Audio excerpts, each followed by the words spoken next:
Ang always said, this is a love story. This is about, everyone feels love, and I feel that's what we achieved with the film.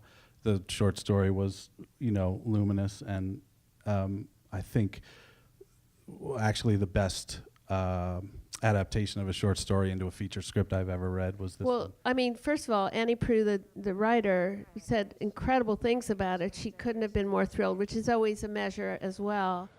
That's why I'm calling, is see what happened. Oh, yeah. Jack was pumping up a flat on the truck out on a back road when the tire blew up.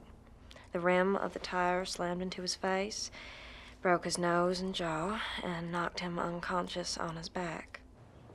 By the time somebody come along, he drowned in his own blood. He was only 39 years old. You can interpret that two ways, that it's purely his imagination, that he actually died changing a tire.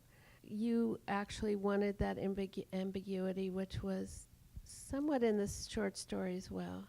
Right. I think it's only interesting what Ennis thinks happened. The truth actually is not what matters, because in their arc, what Ennis is afraid of, he's projecting all of his fears out on what happened to Jack. It's likely that's what happened to Jack, but even if it's not, that just encapsulates Ennis's fears perfectly, and in some way, it functions so well in the story because as he's becoming an older man, exactly what he feared the entire time has come to pass, and yet he overcomes that fear to go and sort of confront it. I think that's beautiful.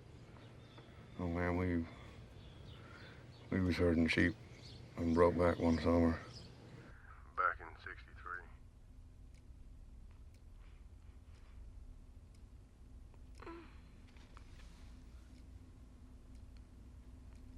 Well, he said it was his favorite place.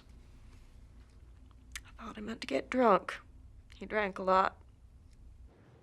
Obviously, when you're dealing with intercutting two people like that, it's a lot of it is where it puts the editing in a spotlight, because there's just these two choices, and they're subtle, very significant choices. When do you stay on her? When do you stay on him?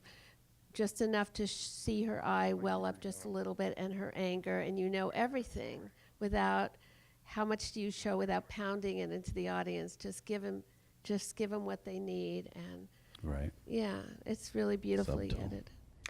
Get in touch with his folks. Suppose they'd appreciate it if his wishes was carried out. About the ashes, I mean.